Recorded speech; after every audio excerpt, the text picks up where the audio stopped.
Consultorio fiscal. En esta ocasión vamos a hablar del cierre fiscal de las personas morales que tributan en el régimen simplificado de confianza. Este régimen obligatorio que está en el título de estímulos fiscales, pero es que es un estímulo fiscal obligatorio para ciertas personas morales que cumplen los requisitos para tributar en él. Antes de iniciar, pues les recordamos que nuestra facultad, la Facultad de Contaduría y Administración, obsequia dos suscripciones semestrales a la revista Consultorio Fiscal a las personas que respondan correctamente a la pregunta que vamos a hacer en el transcurso de este programa. Así es que manténganse atentos, los medios de contacto van a aparecer al pie de su pantalla y comuníquese con nosotros para que obtenga una de estas dos suscripciones semestrales a la revista Consultorio Fiscal. Pues ya están nuestros invitados a la mesa, ya estamos listos para iniciar, pero antes de eso vamos a hacer una pausa previa para ver cuál es el contenido de esta revista Consultorio Fiscal, la número 821. Después de la misma, continúen con nosotros. Aquí los esperamos.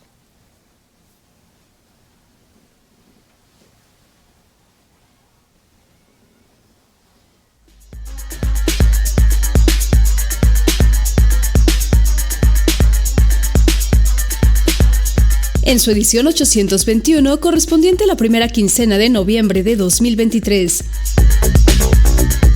Consultorio Fiscal, como siempre, presenta interesantes artículos de corte fiscal, jurídico, laboral, contable financiero y de prevención de lavado de dinero.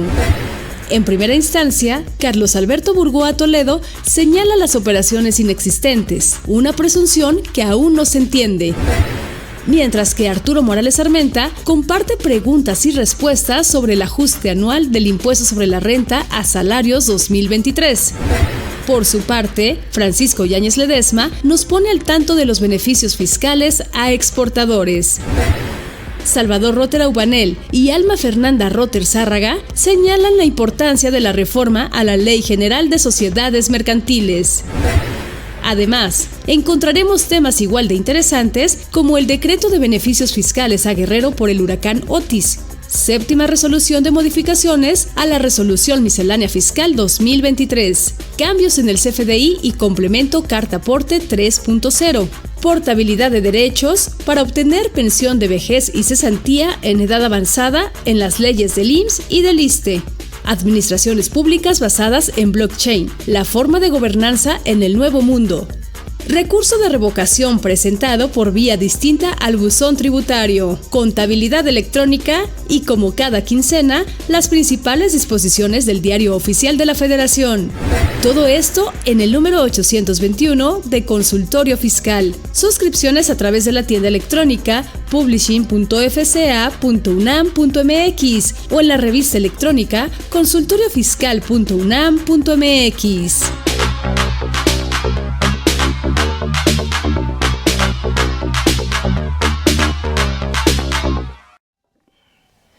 Pues ya estamos de regreso y ahora sí permítanme invitarlos, más bien presentar a nuestros invitados del día de hoy, los cuales pues les agradecemos en nombre de nuestra facultad, pues siempre su apoyo generoso para la realización de este programa.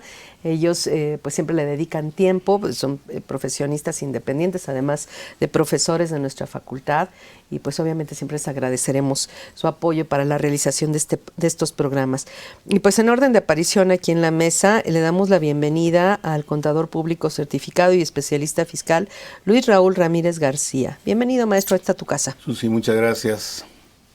Estamos a la orden. Él es contador público, egresado de nuestra facultad, especialista fiscal también por la misma, catedrático en el área de licenciatura y posgrado y socio director del despacho Ramírez García y Asociados. Pues nuevamente gracias y nuevamente bienvenido. A la orden, muchas gracias. Y también en esta mesa nos acompaña el licenciado en contaduría y especialista fiscal, Miguel Ángel Suárez Amador. Bienvenido, Miguel, esta tu casa. Gracias, maestra. Gracias por la invitación. No, al contrario.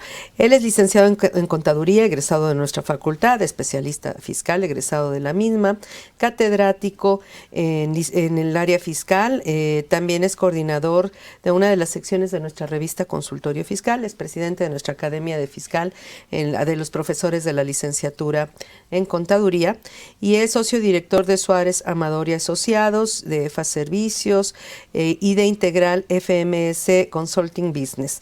Pues muchas gracias por acompañarnos y estar con nosotros a los dos y pues compartir sus experiencias en este caso. Pero bueno, entonces vamos a comenzar pues hablando de quiénes son las personas que tributan en este régimen, que pues aparentemente era un régimen nuevo y pues uno podría haber decidido si se iba o no, pero resulta que siempre no. A los que cumplieron con los requisitos los mandaron directo para allá y no les dieron oportunidad de optar, ¿no? de ejercer o de irse al régimen general. Entonces es un régimen que desde mi punto de vista está mal ubicado en el título 7 de estímulos fiscales, porque no es un estímulo fiscal, o sea, quien caiga ahí se va ahí y no es opcional, es obligatorio. Y bueno, platíquenme quiénes son estas personas. Raúl, por favor. Claro, muchas gracias.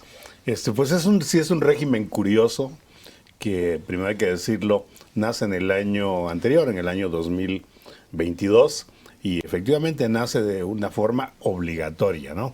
A diferencia del mundo de las personas físicas, donde las personas físicas les dieron la opción: ¿quieres entrar a este régimen o quieres estar en otros de los regímenes, ¿no? Si me permites, perdón, en personas físicas sí funciona más o menos como un estímulo fiscal, porque bueno, mientras te mantengas cumplido vas a estar ahí con una tasa baja, que es una tasa competitiva, ¿no? Digamos que sí, también algunas facilidades, digamos, administrativas, ¿no? En lo que se refiere, por ejemplo, a la forma de llevar una contabilidad, aunque es una contabilidad para efectos fiscales, hay que aclarar que es muy diferente en su caso pues a una contabilidad para efectos mercantiles o de acuerdo con las normas de información financiera. Ahí a las personas físicas digamos que sí les dan un cierto estímulo fiscal, pero a las personas morales yo no veo por dónde. En principio porque te obligan a estar ahí, y con base en qué, principalmente con un detalle: por el monto de los ingresos que hayas obtenido en el año anterior. Si tus ingresos no rebasaban los 35 millones de pesos, entonces obligatoriamente tuviste que entrar a este régimen. Y pues tendrás que salirte pues el día que ya no cumplas con los requisitos que están ahí, que además es absurdo que te pongan requisitos y además te están obligando, ¿no? Cuando rebase los ingresos, pues entonces salte. Y entonces ahí es donde no encontramos. Yo diría que en su caso, si hablamos de algún estímulo, ese es un estímulo pero tal vez de carácter financiero. ¿Por qué? Porque, bueno, ya comentábamos adelante, por ejemplo, en materia de las deducciones. En materia de deducción de inversiones, bueno, pues te permiten aplicar tasas más altas. Y de hecho hasta creo que es obligatorio aplicar tasas más altas que las normales, diríamos. Permítame hacerle un comentario al margen, porque bueno, como nos escucha personas que no necesariamente son contadores, ciertamente. Cuando nos referimos a esta deducción de inversiones, pues sería el equivalente a la depreciación, ¿no?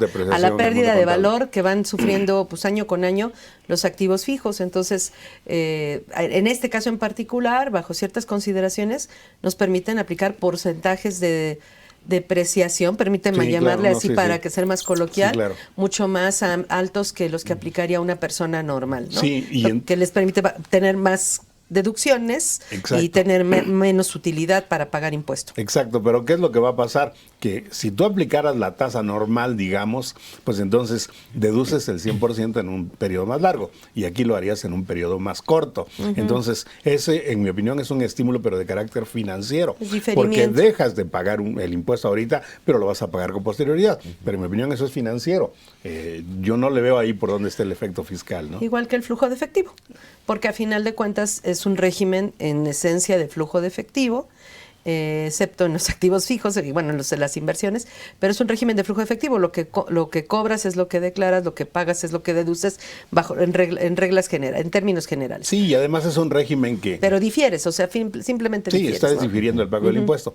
Pero es un régimen que, de hecho, digamos que de nuevo, pues no tiene nada. porque ya tenía un antecedente, ya había un régimen para ese tipo de personas y solamente le hicieron algunos pequeños cambios y le cambiaron el nombre y lo cambiaron de lugar en la ley. Aunque también el tema de la contabilidad del régimen que le precede era muy complejo, ¿no? La herramienta contable que tenían en ese régimen de flujo de efectivo previo, que era para empresas de hasta 5 millones de pesos, si no mal recuerdo, la verdad es que era un régimen, la contabilidad era muy compleja. La herramienta nunca funcionó del todo bien, era muy compleja.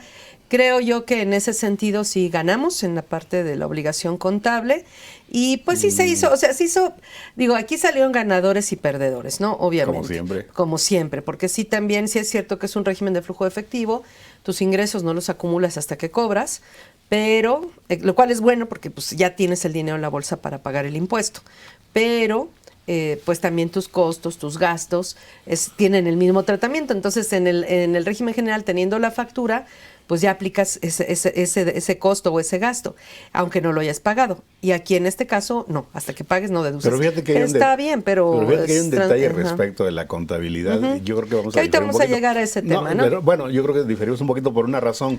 Si bien es cierto, la contabilidad para efectos fiscales puede ser que se simplifique, pero no hay que perder de vista que estas son empresas. Y por lo tanto, la contabilidad pues, tienen que seguir es la llevando misma. La contabilidad financiera. La misma financiera. Y entonces ahora tienen que llevar dos contabilidades. La financiera y la fiscal. No me parece que sea tanto así, pero bueno, en el otro sí era, porque en el otro todos los registros los tenías que capturar una herramienta diseñada para tal efecto que a veces se atoraba, que era muy compleja. ¿No? Ajá, en pues sí cambiamos, pero vamos a hablar de eso, claro. Cuando lleguemos a esa parte. Creo que en este punto el caso del estímulo, coincido totalmente en el sentido de que no hay un estímulo o un beneficio económico en el tiempo, ¿no? Al final del día va a terminar pagando lo que va a pagar en 5 años el contribuyente.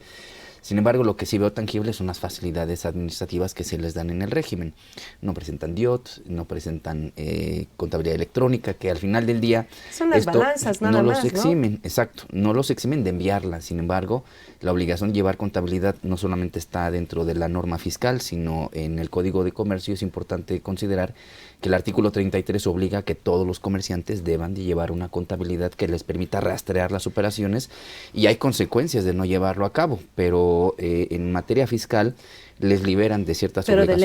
Del envío. Porque son 4 obligaciones. O sea, uno es que es la contabilidad. Es o sea, llevarla en sistemas electrónicos. Que lo sean por sistemas electrónicos, que envíes tu balanza y tu catálogo de cuentas, y que hagas las pólizas, bueno, y todo el registro contable cumpla con las especificaciones del código y del reglamento, de la miscelánea, del anexo 24 y del anexo técnico del anexo 24. Y eso implica que si hay que hacer las pólizas con los datos del comprobante que estás contabilizando, los datos fiscales del comprobante que estás registrando, que sí hay que poner los medios de pago o de cobro en los cobros o en los pagos. O sea, realmente son una serie de requisitos para las pólizas que aplican a todos los que tienen que llevar contabilidad. Lo único que te liberan es enviar las balanzas, enviar el catálogo.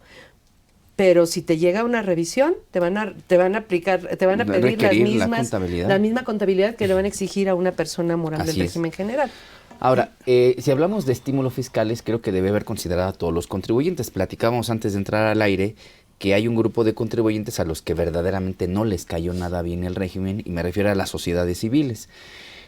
No sé si fue una omisión intencionada del legislador o fue simplemente que se le fue considerar el hecho de que las sociedades civiles generalmente entregan anticipos a sus socios, y estos en el régimen general de ley, en el título segundo, son deducibles, pero en este régimen se les olvidó. Entonces, desafortunadamente, siendo un estímulo obligatorio, una sociedad civil, cuando se incorporaron en el 2022 a este régimen, pues no tenían la posibilidad de deducir los anticipos, y entonces existía un pago doble de impuesto, porque el socio, al recibir el anticipo, ya lo pagaba, y la sociedad, al no poderlo deducir, tenía que volver a pagarlo por no disminuir la utilidad que ya había distribuido de los socios. Entonces, creo que es uno de los grupos de contribuyentes en donde al estímulo, la verdad, no les cayó nada bien. Que es absurdo, porque este régimen se creó para personas morales con ingresos de hasta 35 millones de pesos. Entonces resulta que si eres una sociedad civil que no rebasas los 35 millones de pesos, vas a pagar hasta el 65% de impuesto, 30% como persona moral sobre la utilidad, en la cual no se permite restar estos anticipos a cuenta de utilidades, que de todas maneras le vas a repartir a tus socios, porque es una persona moral que presta servicios personales independientes. O sea, la actividad preponderante no se puede realizar sin la labor que desempeñan los socios, que es un trabajo personal.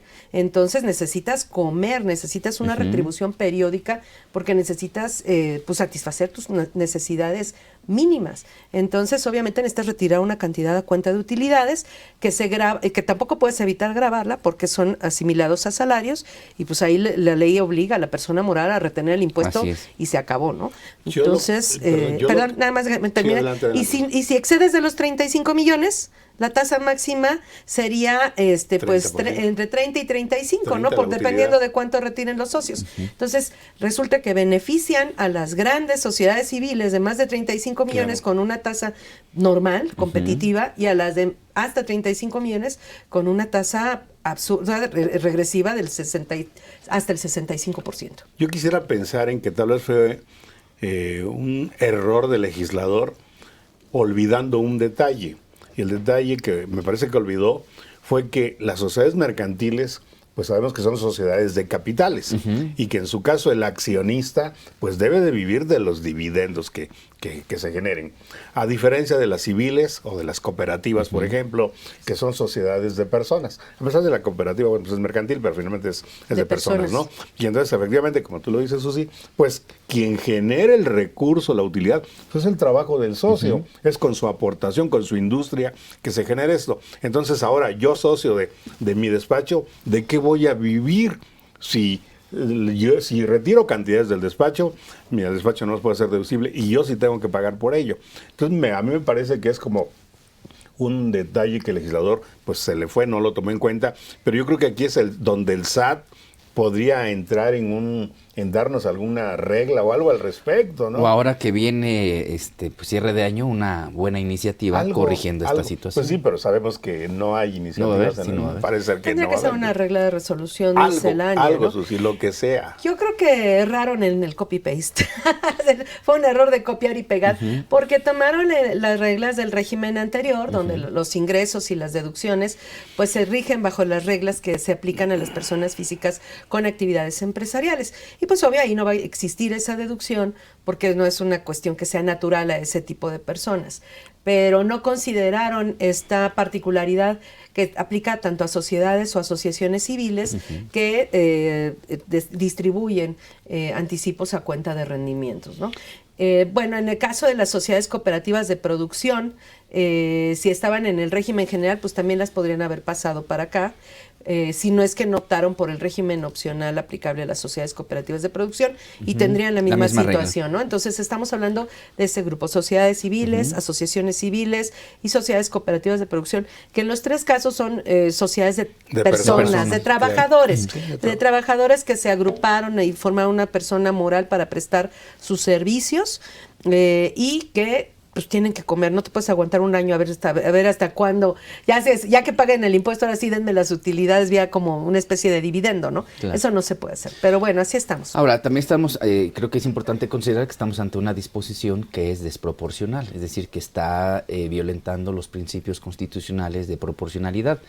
Entendiendo que la Constitución claramente señala que el pago del tributo debe de ser proporcional a la capacidad económica de la persona o del sujeto que está obligado al pago del impuesto. Entonces, si yo entrego anticipos a los socios, son gastos y no me los permite deducir la sociedad y pago por ellos y vuelvo a pagar el impuesto como persona moral, entonces yo considero que sí es una disposición que claramente viola el principio de proporcionalidad tributaria cuando sumamos el pago del impuesto del socio y el pago del impuesto de la sociedad al no permitirle la deducibilidad de este concepto. Entonces creo que también por ahí sería importante, sobre todo porque hubo mucho desconocimiento de muchos contribuyentes al inicio de este régimen, en donde seguían operando como personas morales, sociedad civil, pagaban anticipos, los recibían, y cuando llegó su cálculo de impuesto anual, resulta que pues no podían deducirlos, y lo que habían pagado como anticipo, pues lo tenían que volver a pagar como personas morales en su declaración anual. Entonces creo que ahorita, 2 años de que nace este régimen, pues ya se tiene un poquito considerado este aspecto, pero al final del día es una disposición que prevalece y que hay que pues observarla, sobre todo para que se pueda hacer algo. Así es. Oigan, ¿y qué pensarían si a lo mejor esos anticipos se manejaran fiscalmente como dividendos, digamos, interinos, o sea, que son del propio ejercicio, y que se pagara o sea, que la sociedad pagara el impuesto respectivo y después se pudiera acreditar contra el impuesto del ejercicio? Pero como dividendos. O sea, sabemos que la sociedad civil recibe dividendos, pero que tuvieran ese tratamiento. Bueno, porque sí, al final, el como concepto persona de moral, dividendo es sí el podría mismo. aplicar a Pues las es que personas es el mismo morales. para ambas. Ajá, pero creo que como dividendos interinos me parece que no procedería. Yo creo que tendría que haber utilidades pendientes de, o sea, como dividendos a cuenta de la utilidad que va a cerrar, Exacto, no estaría de acuerdo. exacto, Yo en creo esa. que estaría, a lo mejor lo consideraría viable si tuviéramos utilidades de años anteriores pendientes pues de es que repartir, esa, por ejemplo, estaría claro que estarían proviniendo probablemente de una CUFIN. No, aquí yo me refiero a los de ahorita. Estamos en este mes y no hemos cerrado el año todavía. Entonces, ¿cuánto hemos generado de enero a esta fecha? Y de a cuenta de esa utilidad, llevarnos retiros. asimilarlos. Es que seguiría siendo anticipo. Ese es el, Es que el ese es detalle. el problema. Exacto, Ajá. pero, Aquí hay- pero fiscalmente. El problema es la darle naturaleza, tratamiento. o sea, que realmente encaje en una distribución de utilidades y todavía no hay Exacto. utilidades, ese es el tema, ¿no? Aquí hay un tema también muy, muy interesante. Una cosa es el ejercicio fiscal y otra Sí. cosa es un ejercicio social. Sí, está Y claro. que son cosas diferentes, ¿no? El Código Fiscal establece claramente que ejercicio fiscal es el que coincide con el año de calendario o el que no cuando inicia o termina la sociedad. Exacto. Sin embargo, en materia mercantil y en materia civil no hay una regla específica que me diga que el ejercicio social corre de aquí a acá. Entonces, Sí, no, yo... sí, coincide con los. En materia mercantil no se modificó también la Ley General de Sociedades Mercantiles, o no, o estoy hace años cuando se modificó en materia fiscal, de que No debía recuerdo coincidir que con el año de El calendario. mercantil no lo recuerdo. O sea, en materia Yo mercantil. tengo la duda, no lo recuerdo, porque sí. casi estoy En materia segura que civil sí. no hay regla. No, en materia mercantil, yo diría en materia No, pero mercantil. o sea, en materia civil la nueva regla creo que la regla es clara. Exacto, y tienes una un solo máxima- ejercicio social desde que inicias y hasta que algún día cierres. Lo que Es no tu está único prohibido está ejercicio. permitido. Entonces, yo podría, por ejemplo, generar ejercicios sociales mensuales, es decir, que cada mes cierre un ejercicio social. No hay una regla que lo prohíba. No hay una regla Pero yo que creo que también tendrías lo que establecerlo en establezca. tus estatutos, ¿no? Correcto. Yo creo que lo que tendrías que hacer sería primero modificar tus estatutos para hacer, por lo menos tener una base para poder hacer esto. Tendrías que hacerlo para empezar dentro de tus estatutos. Y sí. No hay una regla de prohibición. No, en materia civil no. Sin embargo, creo que la materia mercantil aplica en materia social civil. Supletoria, De manera en materia mercantil, supletoria. si hay regla ahí, bueno, estaría prohibido. Ajá. Pero bueno, yo en algún momento llegué a ver ejercicios sociales diferentes a los anuales. Sí, en muchos años hubo ejercicios montados, ¿no? ¿no? Participación Ajá. y en algunas... Bueno, actualmente siguen existiendo algunos grupos que tienen los famosos ejercicios montados. ejercicios sociales distintos a los anuales. Sobre ¿no? todo para las que son empresas filiales que están en el Exacto, extranjero, ¿no? exacto. Para ellos. Pero Sí, bueno, digo, creo que estamos metiéndos en en terrenos otra ya. cuestión, pero Sí. bueno, entonces son las personas morales de hasta 35 millones de pesos a las que metieron aquí. A quienes están fuera, bueno, pues hay una serie de personas morales que excluyeron, las que ya tenían otros regímenes de entrada, las sacaron. Y en este caso, si los socios o accionistas participan en otras sociedades mercantiles donde de alguna manera las controlen, pues se supone que a esas las excluyeron. Si no lo hizo el SAT, pues tendrían que hacer una aclaración y cambiar de régimen en su momento, ¿no? Ahora es un régimen en principio de acumulación, de flujo de efectivo donde los Así es. ingresos se acumulan al cobro. ¿Qué casos particulares? Porque bueno, sí nos queda claro que hasta que cobre y deposite y bueno, y todo eso, voy a considerar el ingreso. Sin embargo, podría haber muchas excepciones, ¿no? Hay casos de ingresos que no necesariamente implican flujo de efectivo y se van a acumular. Hay casos de ingresos que el momento en el que se deposita el dinero no es en el momento en que se tienen que acumular. Entonces, seguramente se tuvieron que acumular en forma previa. Entonces, hay casos de ingresos que no se cobran en dinero, se cobran en bienes, se cobran en servicios. ¿Qué reglas se aplican en cada caso? Bueno, creo que la ley es muy clara al señalar que el ingreso se va a acumular, y entendiendo que cuando hablamos de acumulación es el momento en el que se va a nacer la obligación de pagar el impuesto, se va a dar cuando efectivamente se cobre la contraprestación. Y esto no necesariamente va a ser con una recepción de dinero o con una transferencia, sino que hay reglas muy específicas. Puede ser que haya recibido en vez de dinero bienes o servicios a cambio de los bienes que suministré o que enajené, o puede ser que haya recibido cheque. En el caso del cheque, creo que la regla especial es muy concreta. Recibo cheque, hasta que no cobre el cheque acumulo. Sin embargo, en materia mercantil sabemos que el cheque es un título de crédito, es un bien, y con la simple entrega se paga. Es un medio de pago. Sí. Pero la materia fiscal es muy específica y dice, si no cobras cheque, no puedes darle efecto fiscal ni para quien paga ni para quien lo recibe. Aunque hoy día, ya en la práctica sabemos que casi los cheques ya no se usan, sí, pero es un tema importante justamente porque si estamos hablando de cómo preparar el cierre del ejercicio, eso es un punto que hay que tomar en cuenta. Aún sigues utilizando cheques, te siguen pagando con cheques. Fíjate lo que puede pasar, ¿no? Si tú eres el que paga con cheques, tendrás que esperar a que tu proveedor, a tu acreedor, lo cobre. Pierdes control. Que ahí se vuelve muy importante la conciliación bancaria. Sí, en principio, pero además el proveedor al que tú le giraste el cheque te tiene en sus manos y te puede decir, ¿sabes qué? Eso sí, no vas a poder deducir, porque mira, aquí tengo tu cheque, ¿qué quieres? Si yo lo cobro, lo voy a acumular en este ejercicio, entonces mejor no lo cobro, me voy a esperar hasta enero, ahí lo cobro y acumulo hasta el año, y entonces tú dices, oye, cóbralo por favor, porque necesito deducirlo, lo siento, pero a mí no me conviene. O sea, como que esta parte se pierde el control. Sí. Pero bueno, y ahí tenemos que tener, insisto, la conciliación bancaria, que es parte de la contabilidad para efectos fiscales. Exactamente. ¿no? No puedes acreditar el IVA, no puedes deducir si el cheque está en conciliación. Exactamente. Yo creo que justamente partiendo de la base de que, bueno, ¿qué necesitamos para preparar nuestro cierre? Yo creo que tenemos que partir justamente de tener una contabilidad depurada, una contabilidad limpia, y saber qué cosas son lo que tenemos en cuentas por cobrar, lo que tenemos en cuentas por pagar. Y hablando de que es un régimen que empezó en 2022, ¿qué pasó con nuestras cuentas por cobrar el 21, por pagar hasta el 21, los inventarios hasta el 21, por aquello de las deducciones que ahora, si aún estamos enajenando inventarios del año 2021, hoy hay costo de lo vendido? Todavía, o sea, esas empresas tienen, en su caso, en ese sentido, tienen dos tipos de deducciones, ¿no? Costo de lo vendido de los inventarios del 21 y compras del 22 para acá. A ver, con el tema de la contabilidad, o sea, tenemos, bueno, bien, la contabilidad y demás, es un régimen de flujo de efectivo. Este año entra en vigor el CFDI versión 4 con sus derivaciones, ¿no? Entre ellos, el CFDI con complemento de pago. Entonces, hoy por hoy ya la autoridad ya está mandando las declaraciones prellenadas del flujo de efectivo de estas personas morales. Entonces, en este caso, pues obviamente tenemos que tener depurados todos los CFDIs. Sabemos que todos los CFDIs con método de pago PUE y todos los FDIs cuyo complemento de pago se emitió en este año, con fecha de pago de este año, son los que en principio van a servir para los ingresos y para las deducciones. Entonces, en ese sentido, pues tenemos que tener no nada más conciliado bancos, sino tener conciliados los FDIs, ¿no? Bueno, hay muchas herramientas. Por ejemplo, en mi caso particular, cuando reviso, por ejemplo, impuestos, lo primero que reviso es que tenga yo una conciliación bien elaborada.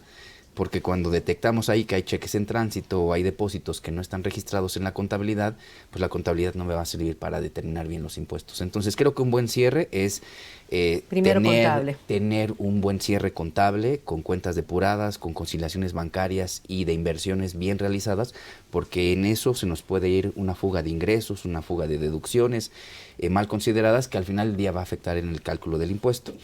Ahora, ¿qué pasa con el comprobante fiscal?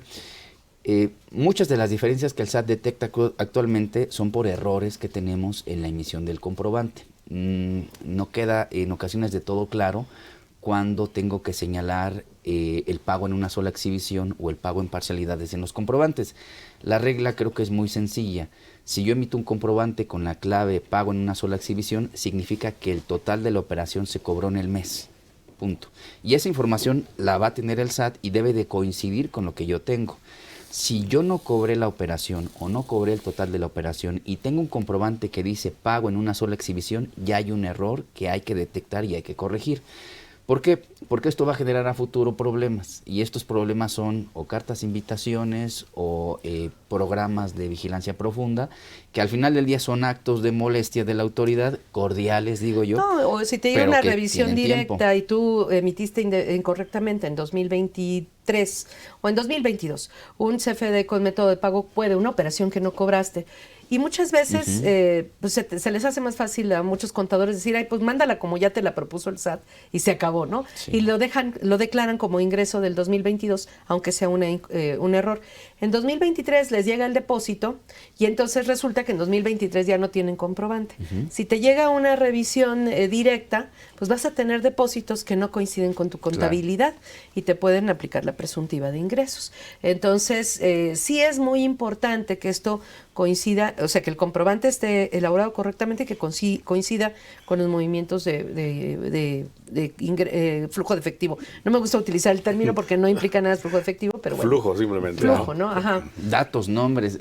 Venía en el camino platicando de una revisión que estamos haciendo y verificando la contabilidad, detectamos que hay una cuenta que se llama gastos de representación. Wow.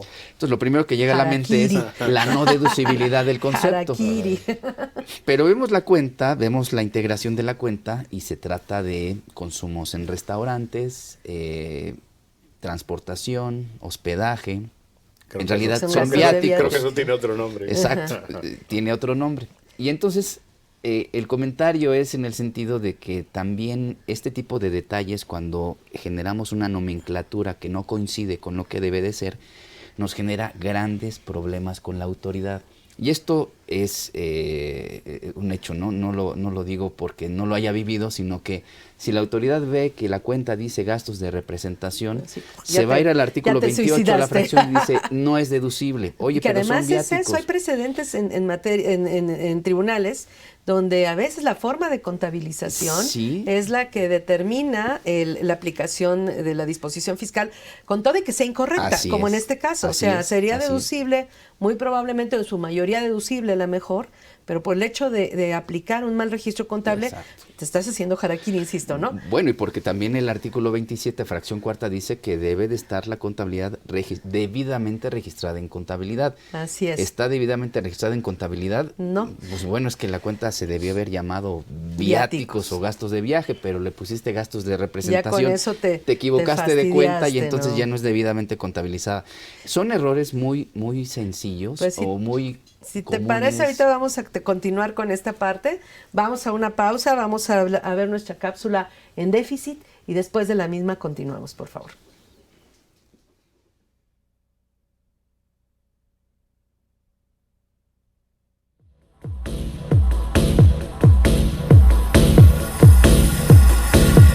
En déficit, con José Silvestre Méndez.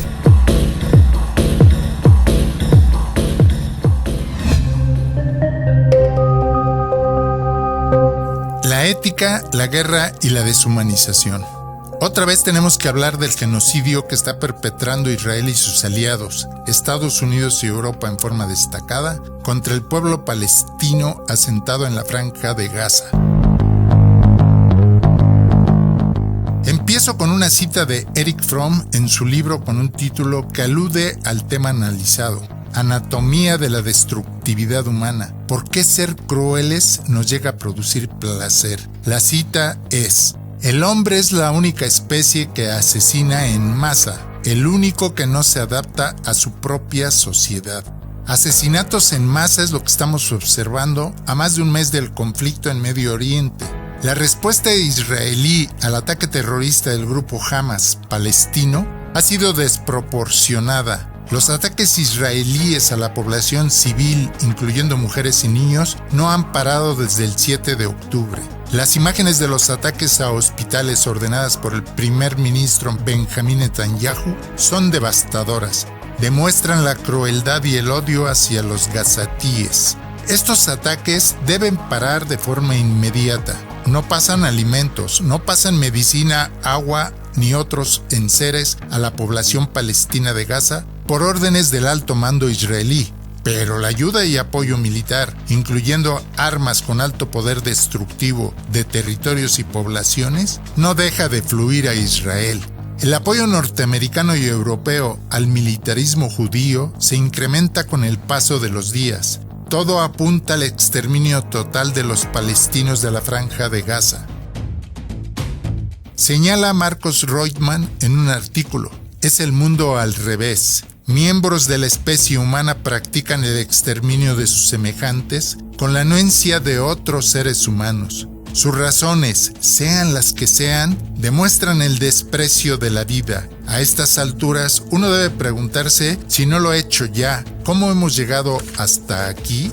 El título del artículo de Marcos Reutemann es muy esclarecedor para entender lo que está pasando en Medio Oriente. Su artículo se llama Homo sapiens sapiens, Gaza, el fracaso de la especie, que señala la tremenda deshumanización que estamos demostrando como especie. Los seres humanos que nos consideramos los sapiens sapiens, ¿de veras pensamos? ¿De veras actuamos racionalmente? ¿Nos podemos considerar civilizados? El conflicto árabe-israelí demuestra lo contrario, es decir, el fracaso humano como especie, lo cual nos puede llevar en poco tiempo a la desaparición de los humanos en la Tierra. Cito otra vez a Reutemann: la especie humana ha fracasado. Lo que nos hace humanos, el reconocimiento del otro, la empatía frente al sufrimiento, se ha clausurado en nombre del poderoso. Me niego a creer que eso que estamos observando y viviendo en Medio Oriente forme parte de la naturaleza humana. Por el contrario, creo que esa guerra de exterminio nos rebaja como especie, nos manda al fondo de la evolución, nos regresa a los tiempos de la barbarie y quizá del salvajismo. Esta deshumanización que atenta contra los palestinos de Gaza nos degrada a todos los seres humanos. Parece que ya no tenemos asidero. Por eso planteo el regreso a las conductas éticas como forma de vida.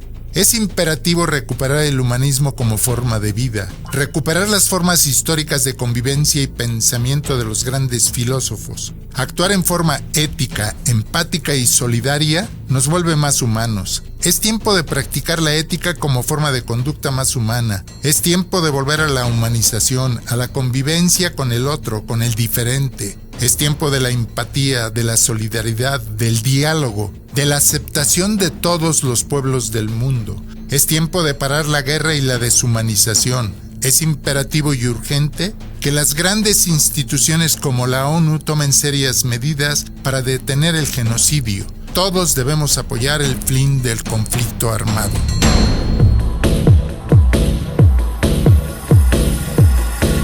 En déficit, con José Silvestre Méndez.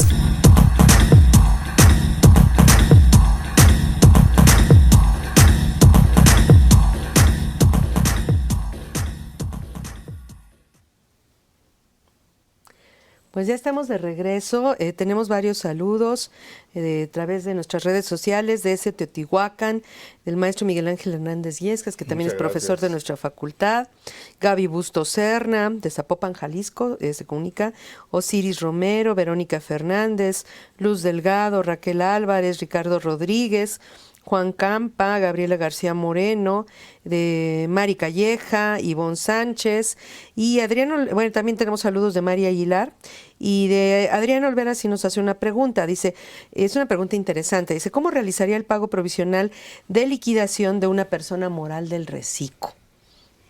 O sea, es una persona moral que no está en reciclo y la van a liquidar, entiendo. Así es. Pues que yo recuerde, no hay una disposición específica en particular sobre este punto. Yo creo que al no haberla, pues podríamos utilizar. Al no haberla, pues estamos interpretando que podría darse la regla general que aplica para las personas morales que están en título 2, los que no están en reciclo, pues, pero con la forma o el procedimiento del reciclo. Esto es, sabemos que en el régimen general se utiliza un coeficiente de utilidad. En mi opinión, pues aquí para este régimen no estaría utilizando el coeficiente, sino sería bajo la misma regla de acumular y deducir. Ingresos y menos costos y gastos. Sí, efectivamente, el artículo que regula esto es el 12 y ahí dice que los pagos provisionales en liquidación se hacen con las reglas generales del régimen general que no aplican en este caso. Entonces tendría que haber sido, pero si no está regulado, simplificado y tendría que pues aplicarse la mecánica normal del reciclo, ¿no? Sí, nos queda claro que la ley establece en lo que es el tema de reciclo que cuando alguien tiene que salir de ese régimen y va al régimen general, bueno, pues no tiene un coeficiente de utilidad y entonces tendría que utilizar el que establece el Código Fiscal de la Federación. Podría ser otra alternativa. Entonces, digamos que tenemos dos alternativas. Sigues con la mecánica de pagos provisionales del reciclo, con ingresos menos deducciones. costos, gastos, que no está regulado, pero bueno, considerando que es la mecánica que aplicas normalmente y que nunca te cambiaste de régimen y que te estás liquidando, ¿no? Exacto. Y el otro, que sería otra posibilidad, bueno, vas a aplicar el 14 y aplicas la regla que el reciclo establece cuando una persona cambia del régimen simplificado al régimen general y el coeficiente de utilidad lo determinas con base en el 58 del Código Fiscal de la Federación, ¿no? Sí, pero ante la duda, bueno, pues consulta a la autoridad Pero o pide esas una dos, confirmación de criterio, así es, ¿no? pero podrían ser, que la última se me hace, digo, las dos no están reguladas, son propuestas. No, exacto, no pero sabemos. la última se me haría más coherente con el 12, pero la más empática con su régimen sería la primera, ¿no? Pero bueno. El artículo 2 está en título segundo.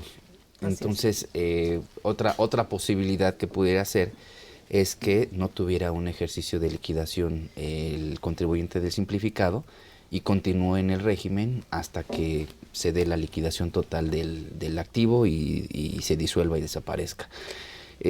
Creo que fue omiso el legislador en esta parte de la liquidación, pero si la ley dice claramente que se debe de cumplir en ese régimen las personas morales que cumplan requisitos y ahí no hay reglas de liquidación, pues tendría que seguir adelante. No hay reglas, ¿no?, en ISR, pero el problema es que sí existe el aviso de inicio de liquidación en el Código Fiscal de la Federación. Entonces, de cualquier forma, entras a un ejercicio de liquidación, aun cuando te quedes en el régimen simplificado de confianza, serías reciclo en liquidación, ¿no? Pero finalmente el aviso en materia fiscal se tiene que dar por el código, ¿no? Sí, ahora un tema es que tampoco el estado de liquidación o el proceso de liquidación me saca del régimen. O sea, no hay una disposición que diga que no de hecho, pasa deba. lo mismo en el régimen general, Así ¿no? es. Bueno, nada más antes de continuar, si les parece, hacemos la pregunta para que nuestro público se lleve una de las dos suscripciones a la revista Consultorio Fiscal, suscripciones digitales semestrales. Entonces, Raúl, si nos haces la pregunta, por favor. Vamos a hacer una pregunta bastante simple para que no se les complique. Díganos, por favor, ¿en qué año entró en vigor este régimen simplificado de confianza para personas morales? Y entonces Fácil. a las dos primeras personas que llamen a través de los medios de contacto que aparecen en este momento en su pantalla, pues llévese una de estas dos suscripciones semestrales digitales de nuestra revista Consultorio Fiscal. Pues bueno, estábamos hablando del momento de acumulación de los ingresos. En principio aplicamos la expresión de que es un régimen de flujo de efectivo, que no me gusta la expresión. Digamos que de cobros y pagos. De cobros y pagos, pero sí se presta a cosas que no necesariamente ocurren. Habíamos dicho que podemos podemos cobrar con dinero, que Así si es. tenemos venta al público en general, pues no importa cuándo lo deposite. Habiéndose cobrado en efectivo, pues ya se tiene que acumular, independientemente de la fecha del depósito, ¿no? Podemos haber cobrado en bienes, podemos haber cobrado en servicios, ahí no entra dinero al banco y sin embargo tenemos que acumular si ya cobramos la contraprestación. Claro. ¿Qué pasa cuando cobramos con tarjetas de crédito, de débito, monederos electrónicos, tarjetas de servicios? ¿Qué pasa en esos casos? Hablando del Buen Fin. O vales, Claro. o vales de despensa, ¿no? También, por ejemplo. Son monederos electrónicos. Los medios electrónicos en los últimos años han sido utilizados con más frecuencia. Siempre, es muy recurrente encontrar error en cuanto a la acumulación y causación de IVA cuando se cobra con tarjeta de crédito. ¿Qué ocurre con la tarjeta de crédito? Lo voy a explicar rapidísimo para poder entender el por qué y en qué momento se tiene que pagar. La tarjeta de crédito es un medio en el que el banco nos da un financiamiento, pero en el contrato de la tarjeta el banco se compromete a pagar por nosotros lo que vayamos a adquirir o lo que vamos a recibir, ya sea servicios o a uso goce. Entonces, cuando nosotros vamos al establecimiento y pagamos con tarjeta de crédito, pues vemos que entra la maquinita a la tarjeta, tecleamos el NIP o sale el voucher. Ese mensaje que ocurre entre el establecimiento y el banco genera un compromiso, el compromiso del banco a pagarle al establecimiento lo que yo estoy adquiriendo. ¿Qué pasa? En ese momento la realidad es que no hay flujo, ni el establecimiento ha cobrado, ni el banco ha pagado, ni yo he pagado mi línea de crédito. Pero la regla es muy clara cuando dice, en el momento en el que alguien asuma la obligación de pago por cuenta tuya, se tiene que dar el momento de causación tanto del impuesto al valor agregado y se tiene que dar por cobrada la contraprestación. El mensaje de aprobación de la tarjeta genera el compromiso del banco a pagar por cuenta mía y en ese momento es cuando se da el cobro y se da la causación del impuesto al valor agregado. ¿Qué ocurre en la práctica? El error es que el establecimiento no considera el ingreso sino hasta que el banco le deposita y esto puede pasar 2, 3 o 7 días dependiendo del banco, cómo sean las políticas de pago de esas operaciones. Entonces nos quedamos con la idea de que todo es flujo de efectivo y entonces ese es un error muy frecuente cuando utilizamos tarjetas de crédito. Sí, en pocas palabras, toda la explicación que nos dice respecto de cuando se firma el pagaré, en ese momento el banco es el que le está otorgando un crédito al cuentaviente. Exacto. Y entonces, en ese sentido, como es un tercero el que está asumiendo la obligación de pago, entonces la ley considera que, pues, que ya se dio el hecho, ¿no? Lo enfocaste al tema del IVA, pero aplica también para este caso, ¿no? En personas físicas y aplica a todos aquellos que acumulan al momento del cobro. Perfectamente así es. Acumulan o deducen, porque sería la misma regla, ¿no? Sí, también. Efectivamente. Porque entonces, está el pago de por medio. Sí, ahí es a diferencia de lo que hablábamos del cheque. El cheque es hasta que efectivamente lo cobres, ¿no? Y en el caso de la tarjeta es en el momento en que es aceptada la tarjeta, ya se considera que fue pagado y se considera que fue cobrado y entonces hay que acumular y ya se tiene derecho a deducir y en su caso, pues en materia de IVA, pues se tiene derecho al acreditamiento como tal. Sí. Hay, bueno, un caso también especial de ingreso, que es cuando te perdonan una deuda, ¿no?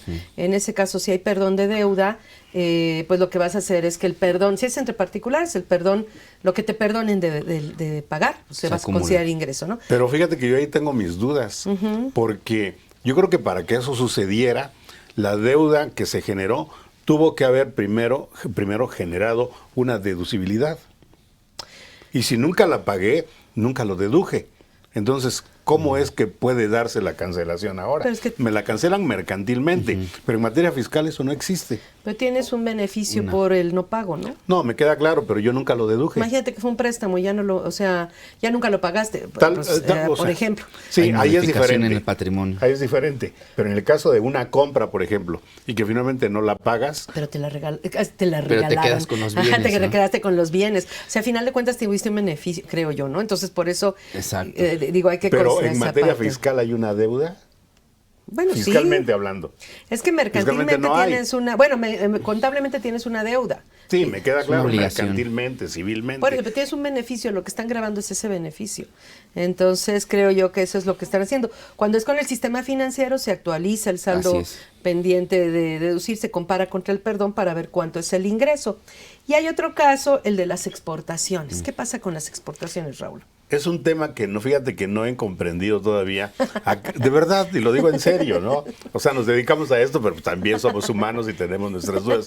Yo no entiendo el por qué, si haces el acto de la enajenación en exportación, ¿por qué si en un año no cobras, porque fue la operación a crédito, si en un año no la cobras, ya la tienes que acumular? Al año la acumulas. Y no entiendo, honestamente. Aunque no cobres, la acumulas al año. Por favor, ayúdenme a aclarar este tema a ustedes, ¿no? Es una especie de presunción, ¿no? ¿Pero por qué? Es muy recurrente que a veces los contribuyentes celebran operaciones y así como tienen aquí en México cuentas bancarias y cuentas fiscales y no fiscales, de repente abren cuentas en el extranjero en donde creen que pues nunca van a ser localizados. Entonces es muy recurrente que hagan una venta y le digan al cliente, oye, no me deposites a la cuenta de México, sino mándame el dinero allá a la cuenta que tengo en las Islas Caimán. Creo yo es una presunción que hace el legislador o que hizo en su momento para evitar que existiera este tipo de simulaciones. De mal pensado. Exacto. Entonces, ¿quién exporta mercancía a un proveedor extranjero y en 12 meses no ha cobrado? Entonces la regla es acumula los 12 meses. Págame el impuesto. Antes de continuar, tenemos dos preguntas. De Osni González, dice, buen día, ¿hay algún antecedente de un amparo sobre las CCC que tributen en el reciclo para que tributen en el régimen general? ¿Conocen algún antecedente? Yo no. Desconozco. Pero me gustaría conocerlo porque yo estoy en ese caso. Bueno, en mi despacho estamos en ese caso. No, en ese caso. Bueno, y también él mismo, o ella misma, no sé, dice, si tengo acciones que cotizan en la Bolsa Mexicana de Valores o en la Bolsa o en Viva, dice, quiero formar una sociedad civil, ¿Puedo entonces que la SC tribute en el régimen general, ya que no se permite en reciclo que tengan accionistas en otras empresas? Tienen que ser acciones que permitan tener el control de la sociedad. Sí, y si eres gran público inversionista, pues no tienes control, ¿no? Entonces no lo sacaría. Ahí es al revés, ahí usted del régimen. Sí, ahí no lo sacaría del régimen, Osni. Déjeme ver qué otras preguntas tenemos. Tenemos ya algunas personas que ya respondieron correctamente a nuestra pregunta y se van a llevar, bueno, creo yo, a ver, dice Diego Olvera, de Hidalgo, a quien le damos un saludo porque participa constantemente con nosotros. Dice que entró en vigor en el año 20dos. Sí, pero bueno, pues si participa a menudo, seguramente ya tiene muchas suscripciones. Ay, no, bueno, pues déjala que las reparta, que las regale. Y para los regalos de Navidad. Perfecto. Y Víctor Hugo González Cuellar, de Querétaro, también a partir del 1 de enero de 2022. Es correcto. Pues serían los ganadores de nuestra suscripción semestral en este caso, ¿no? Y bueno, tenemos entonces estas preguntas. Déjenme ver, creo que tenemos otras por aquí. Ahí está. No, nada más saludos también de Roma, de Alicia, dice, mucho gusto también, y muchas gracias por sus saludos. Hasta ahorita es todo lo que tenemos. Entonces, bueno, continuamos. Entonces, pues en la exportación sería un caso además específico, excepcional a la acumulación al cobro, ¿no? Pero bueno, al final... La regla es que acumulan al cobro, sí, pero sí. por excepción, si al año no cobran, acumulan. Exacto. Pero lo que nos comentaste, Miguel, es como la idea que tú tienes. Sí, o no es la idea que yo tengo. O hay una justificación de que haya hecho el legislador en ese sentido. Yo no la conozco. Es una idea, es otra presunción mía.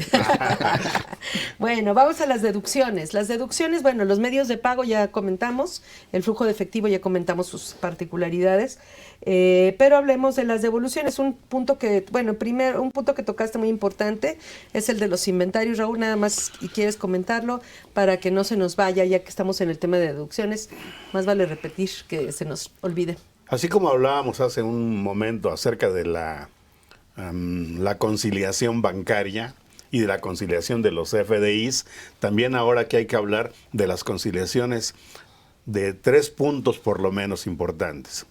Los inventarios, las cuentas por cobrar y las cuentas por pagar. Primeramente, hay que tomar en cuenta que al entrar este régimen en vigor en el año 2022, pues estas empresas venían de un régimen general en donde lo que se deducía era el costo de lo vendido. Al entrar ahora al 2022 a este régimen, se pueden deducir las adquisiciones de mercancías que efectivamente sean pagadas.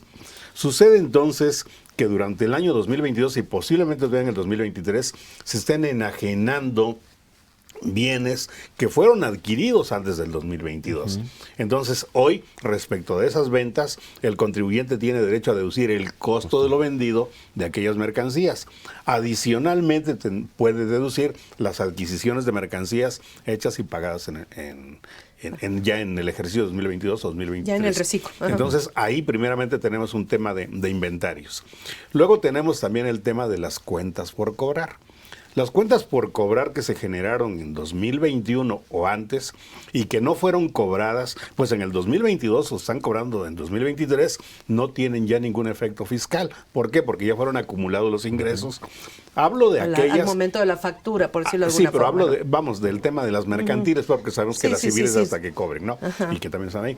Y luego el caso contrario. Las cuentas por pagar. Las cuentas por pagar que nos hayan quedado en el 2021, pues cuando las estamos pagando en 2022 o 2023, pues ya no generan una deducibilidad. Y entonces tenemos que ver al final de cada ejercicio, ahorita, cierre 2023, las cuentas por cobrar que me están quedando, ¿son generadas en este ejercicio del 2022 para acá o son anteriores todavía? Y las cuentas por pagar que tengo, que le dieron origen a gastos, compras, etcétera, ¿de cuándo son? Porque si son de este año, no las puedo deducir. Y si son de años anteriores, pues no tienen tampoco ningún efecto. Entonces, nada más hay que saber... O sea, los pagos y los cobros, ¿cuál es su origen? Exactamente. De hecho, aquí la sugerencia en el 2022, cuando empezó este régimen... Si son del 2021 para atrás o del 2021 sí, de hecho, yo sugería que en la contabilidad, otra vez hablando del tema de contabilidad, abrieras una cuenta en particular y que se llamara cuentas o sea, clientes 2021 y clientes 2022, y entonces le abrieras, porque el mismo cliente podría tener cuentas anteriores y cuentas nuevas, ¿no? Y lo mismo con proveedores. Bueno, pues ese tipo de conciliaciones las tenemos que hacer hoy día para efectos. Sí, hubiera facilitado mucho hacer esa separación, ¿no? Claro. Sí, porque si no lo haces, te puedes perder con todo eso. Sí, o se puede acumular una cantidad que no corresponde, ¿no? Sí. Y pagar más impuestos. Sí, exacto. O estar deduciendo algo que ya fue deducible con anterioridad. Sobre todo en el tema de los complementos de pago, ¿no? Porque los CFDIs emitidos con método de pago pues son los de ahorita, del mes, ¿no? sí. Los desde el año, del mes, o lo que sea. Pero el problema son los CFDIs con complemento de pago, de a qué facturas corresponden. Entonces es ahí donde tenemos que revisar, suponiendo que hicimos bien los complementos de pago, a que si corresponden a facturas de años anteriores, de 2021 para atrás, que se acumularon con la emisión del comprobante, pues ya no tendrían por qué acumularse. Exacto, ¿no? ya Igual hoy en no los, tiene igual en los efecto. pagos ya no tendrían efecto fiscal. Entonces, sí, sobre todo creo que el tema son los complementos de pago emitidos y recibidos. Y ya ya que puede ser hablamos muy de sencillo conciliar. Sí, pero estamos otra vez hablando de más y más conciliaciones. ¿Por qué? Porque ahora tenemos que conciliar los ingresos fiscales no contables, porque ahora son fiscales, pero puede ser que no sean contables. Así y luego es, al y revés. viceversa. Por eso yo en un principio decía que yo difería un poco contigo respecto a la facilidad de la contabilidad. Me parece que es más complicada ahora. Por el flujo de efectivo en todo caso, ¿no? Y que, y que a veces cuando tú le dices al cliente, lo siento, pero creo que te debería de cobrar el doble porque tengo que hacer una contabilidad para efectos financieros y preparar tus estados financieros de acuerdo con NIF, y tengo que hacerte una contabilidad que es para efectos fiscales y que lleva mucha más información. Sí, lo ideal es hacer una sola. Dile eso al cliente y vas a ver que te va a decir, no, ese es tu trabajo, Bueno, contador. una particularidad en las deducciones, además, del flujo, además de las compras respecto al costo de lo vendido, creo que una de las más importantes, de las que tienen, que también lo mencionaste al inicio del programa, es el tema, y permítanme usar el término coloquial, de la depreciación para efectos fiscales, ¿no? ¿Qué pasa con esta depreciación para efectos fiscales? Lo que fiscalmente se conoce como deducción de inversiones, pero ¿qué es la depreciación de los activos fijos, gastos, cargos diferidos y erogaciones en periodos preoperativos? Claro. ¿No? ¿Cuál es el tratamiento en este régimen? Bueno, en este régimen pues hay una regla especial. Tenemos porcentajes más grandes, tiempos de deducción más cortos, y que al final del día este tipo de bienes no se les da el tratamiento como a las compras, sino que son bienes de uso para generar ingresos y que se van a deducir conforme a los porcentajes que establece la propia ley, ¿no? Con las mismas reglas, vamos a actualizar, vamos a aplicar un porcentaje distinto a lo que aplican actualmente las personas morales del título 2, pero con esta ventaja o esta facilidad que la deducción la vamos a terminar un poco más del tiempo rápido, normal, digamos, del tiempo normal, o del que otras personas morales o físicas con actividad empresarial lo tienen. Entonces creo que es de los beneficios que tienen este régimen, de los cambios que pueden ver un poco tangible en cuanto a la deducción. Sin embargo, tenemos también activos fijos de antes del 2022. Sí. De hecho, de los últimos meses del 2021, Sí, inclusive, desde ¿no? octubre, si no mal recuerdo. Noviembre, diciembre, si no mal recuerdo. ¿Qué regla aplica en ese caso? Bueno, en este caso, todos aquellos activos fijos que fueron adquiridos con anterioridad, pues siguen aplicando la misma regla que traían con anterioridad. O sea, para ellos normal. no les cambia. Sin embargo, los bienes que fueron adquiridos a partir, creo que fue octubre o septiembre, 2021, no me acuerdo, sí. en el último cuatrimestre del año 2021, bueno, pues a esos les puede aplicar esta regla. Lo que me llama la atención... Perdón, pudiste haber elegido, si en la anual de 2021 elegiste la deducción normal, tradicional, pues ya te molaste y te sigues con esa, ¿no? O sea, porque aquí es, ¿con qué arrancaste los bienes adquiridos del último trimestre o cuatrimestre, ¿no? Si te esperaste y aplicaste las reglas ya a partir de 2022 vigentes en el reciclo para 2022 y les aplicaste las tasas nuevas, bien, pero si los empezaste a deducir con las reglas viejas en 2021 a los activos adquiridos, no sabemos si de septiembre, octubre a diciembre, pues se quedan como estaban, ¿no? Con lo que ya arrancaste, ¿no? Sí, ahora es importante mencionar que aquí se habla de, no es todos los activos fijos los que pueden entrar, o sea, sino que hay un monto aquí que es de 3 millones de pesos. Es raro, ¿no? El cálculo. O sea, pero entiendo que Yo entiendo la expresión, a menos que ustedes me digan lo contrario. Sí, no está sencilla. No, porque yo entiendo que es el monto total de activos la fijos. suma de lo que te costaron los activos, permítanme usar también eso, aunque el concepto fiscal es el monto original de la inversión, o sea, de los activos que adquiriste a partir de la entrada al reciclo o que adquiriste en el último cuatrimestre de 2021 y que te esperaste a 2022 para deducirlos con las reglas del reciclo, todos esos activos que no están con las reglas viejas, porque los que ahí vienen con las reglas viejas se quedan con las reglas viejas, permítanme usar esa expresión, pero los que ya están en el reciclo, que van a empezar a deducirse en el reciclo, se suman los montos originales de inversión de todos los activos y yo escojo cuáles, y que no exceda la suma de 3 millones de pesos. Y sobre esos, que yo voy a seleccionar que sumen hasta 3 millones de pesos, sobre esos activos que sumaron esas cantidades, son sobre los que aplico los porcientos de deducción especiales que son más altos, ¿no? Sí, creo que es así, ¿no? Creo que sí, aunque yo en un principio pensaba, si el activo no te costó más de 3 millones, aplícale este monto. Pero no es uno por uno, sino es un... Todas, es son todas. Entonces te tienes que esperar hasta llegar al 31 de diciembre. Y ahora suma los activos que bueno, la deducción se calcula por años. Sí, no, lo malo es que los pagos provisionales te la piden, lo cual está mal, ¿no? O sea, ¿y cuál vas a aplicar en los pagos provisionales? Que es un error que te pidan la deducción de inversiones en los pagos provisionales, porque la deducción de inversiones es un cálculo que se hace por el año, por el ejercicio fiscal, así lo dice la ley, y en realidad es un error de la plataforma en pagos provisionales que te solicite la deducción de inversiones porque no existe un cálculo por meses. Claro. Sí, una cosa es la depreciación para efectos contables, que esa es obligatoria, y la otra es la deducción de inversiones, que efectivamente es por ejercicio. Entonces, primero hay que tomar en cuenta que es cuánto adquiriste durante el año. Si rebasaste los 3 millones de pesos, pues no puedes aplicar esta regla. Si no lo rebasaste, entonces bueno, más bien, ahí si se rebasaste, yo entiendo que aplicarías hasta por 3 millones, ¿no? Separas los activos que suman 3 millones. Y esos van a tasas altas. Y los que sobran se van a las tasas normales. Los 100 van a tasas que están establecidas ya en el capítulo 2. Tasas normales de las viejas. Exactamente.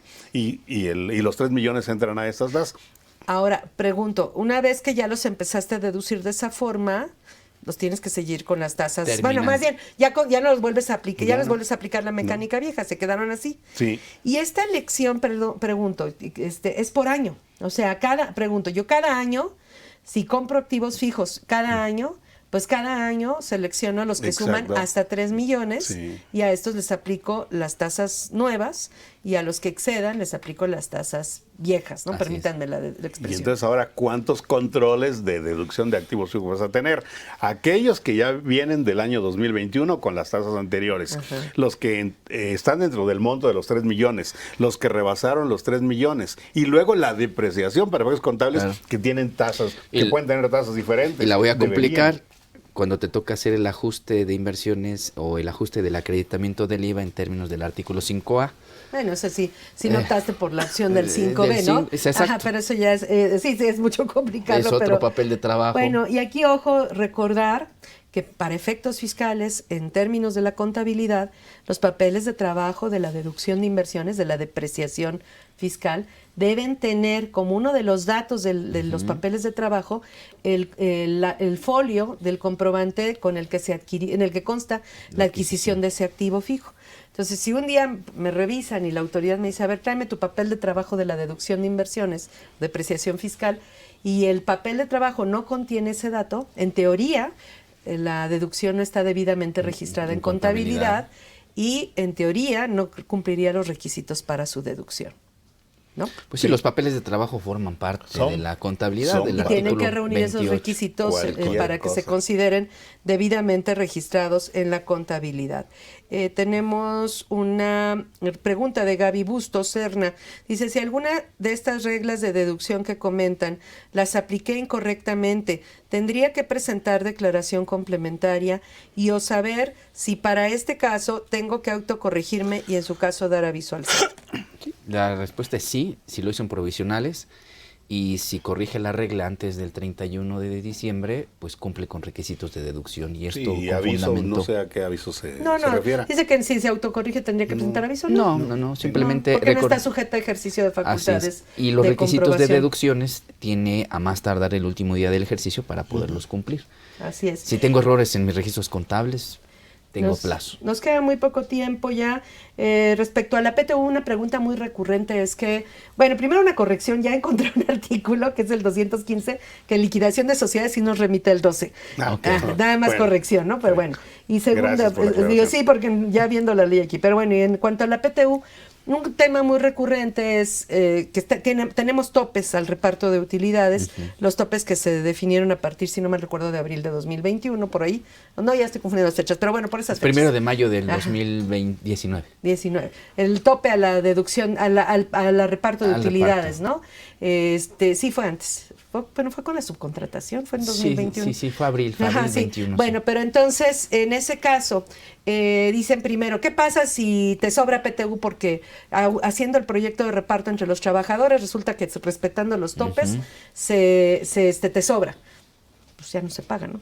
Nada, pues, No se forma parte del patrimonio del patrón, digamos. Bueno, ya no Sí, se reparte, sí. sí, Ya no o se sea, reparte, ya no forma de su pasivo. Pero eso sí, esto no tiene nada de nuevo. No, ya no es gasto y ya no es pasivo. No, a lo que me refiero es que esto era una regla que ya venía de años anteriores. sí, no, en es tratados igual. Sociedades civiles, Sí, exacto, de como arrendadores. arrendadores, o Pues arrendamiento. o sea, simplemente ya no tienes pasivo ni gasto por ese excedente, ¿no? No existe, o sea, no hay ninguna salida. Y en ni todo nada. caso habría que hacer una corrección en los registros contables, porque a veces se provisiona al 31 de diciembre bueno, la el 10% ajustarías. y la ajustamos. Pero lo Estaría, tienes sí. que con tener ya reglas. definido para la presentación del anual, para presentar Bueno, estados así en ese financieros. momento. De hecho, tendría que estar definida desde el 31 de diciembre. es. Al 31 de diciembre yo sé quiénes Y hay que tienen quitar derecho el exceso, y cuánto, ajá. y hay que quitar el exceso, pero a veces no se tiene el cálculo y se provisiona el 10%, ¿Cómo lo haces? pero posteriormente tendría que ajustarlo a resultados con una corrección Claro. conforme a normas de información Ajá. financiera. Pues se nos acabó el tiempo. Perdón, se nos acabó el tiempo. Les agradezco nuevamente por acompañarnos y aportar todos sus conocimientos y experiencia profesional en este tema. Y la próxima semana los esperamos con la compensación de créditos en materia de IVA. Te recuerden, tenemos aquí una cita. Gracias.